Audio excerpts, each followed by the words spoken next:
yaitu Perusahaan dan Evaluasi Dirjen Pembiayaan Infrastruktur PU dan Perumahan Kementerian PUPR. Yang kami hormati Kepala Dinas MSC, yang kami hormati Basnari IPM, yang kami lain, yang kami hormati Kepala BPN Kota Palembang. Layanan kita apa yang kita berikan kepada masyarakat? Ya, kita kan layanan ini sebenarnya kredit yang ini satu terobosan yang baru ya. Jadi layanannya sama dengan ini untuk perumahan-perumahan yang untuk pendapatan yang minimal yang ada di bawah ya. Dan ini prosesnya cukup menarik di mana kita mendapat orang-orang itu dikasih dan biasanya bunganya diambil di depan, ini dikasih di buku rata ke sana, dibawa ke depan. Ini menurut saya sesuatu yang terobosan dan kita akan dukung.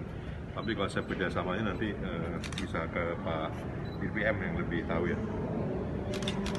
Pak, untuk ini ada target nggak Pak untuk yang program kita ini Pak? Ya, ini targetnya kita lagi rundingkan, tetapi ini satu contoh yang pertama ya di Indonesia. Jadi ini kita lagi coba pakai sosialisasi ini, kita ingin dapat gitu kira-kira berapa ribu kita bisa kembangkan gitu kan. Tadi kan dibilang 9.000, kalau kita bisa 3.000 atau 1.500 atau berapa atau 2.000, yang penting kita coba dulu karena kan ini baru programnya ya.